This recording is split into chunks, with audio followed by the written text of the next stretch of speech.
Hello and welcome. My name is Giacomo Mura, and today we are spending our time with Don Juan or Don Giovanni, that wonderful and popular character coming from basically the late Renaissance. It is when it first appeared of the womanizer, the legendary womanizer that lives in order to seduce and have the most amount of women he can, and for this he is punished in the end of the story.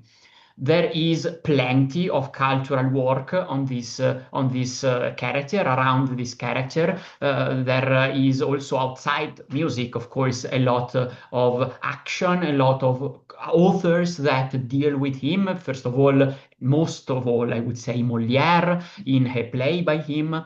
But in music, he becomes particularly significant. He really becomes a myth due to music because of many composers that work with this character. Richard Strauss, for example, with his tone poem Don Juan, but especially Wolfgang Amadeus Mozart, his opera, his masterpiece Don Giovanni, Don Juan in Italian. This work is astonishingly great, big, profound. It is a real world to get lost in.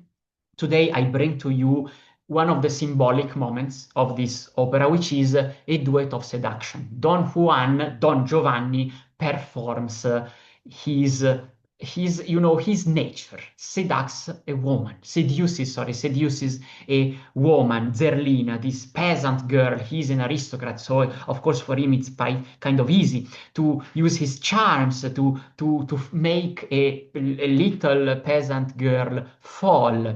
We have this famous duet, darem, la mano. It's not important to go through the text. It is basically seduction. He promises her to marry her, and first she tries to resist. She tries to play her cards. Of course, she plays a little bit the hard to get, even though gradually, of course, she gives in. The music, the melody, and of these things is so famous, so loved, so great. Check this out, of course.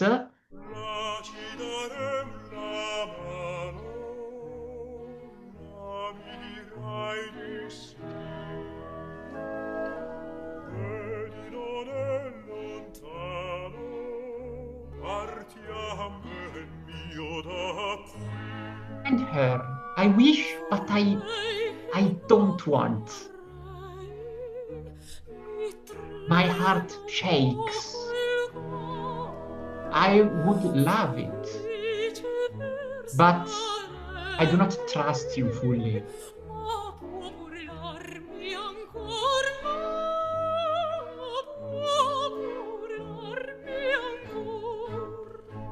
Of course, there is really no reason to comment on the delicacy, how this music represents that moment of interaction of the two sexes.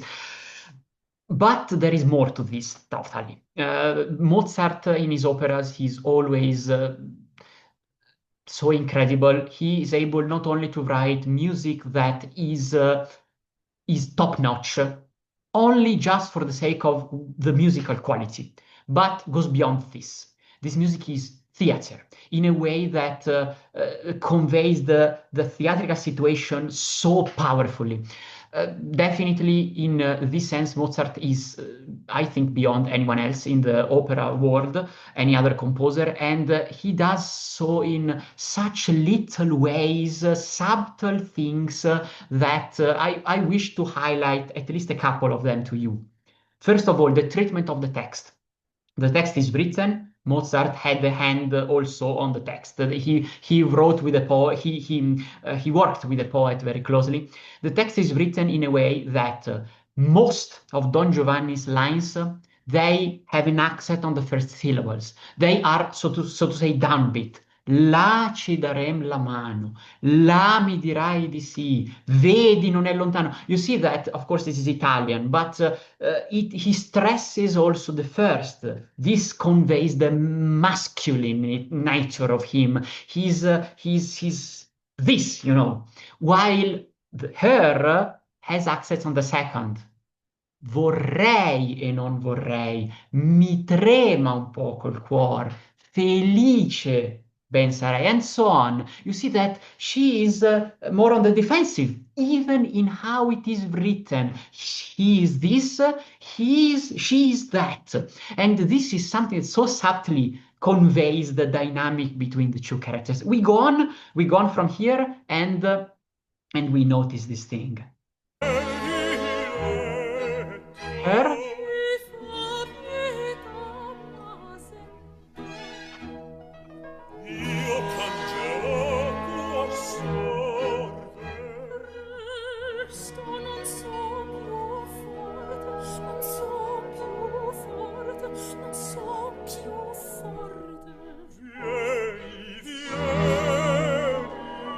Now another touch.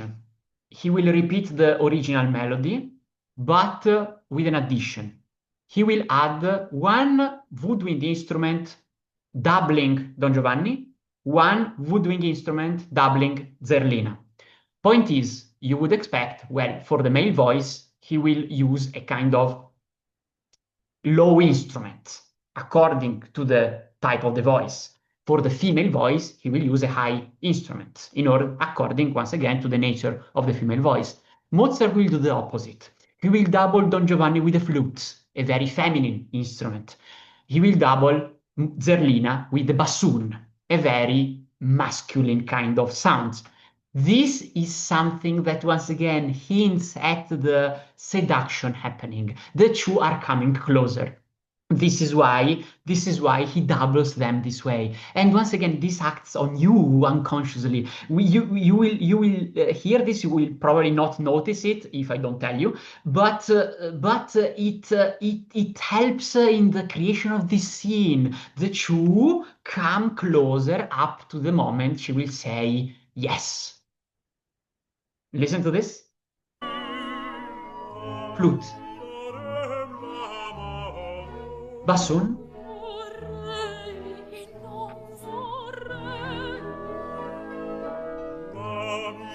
Flute.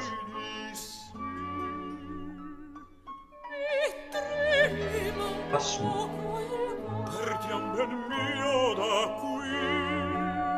When you say genius, when you say I'm of this opinion, the greatest opera composer of all time, it is because of such things. And his operas are full of these details that make this stuff beyond really anything else, in my opinion.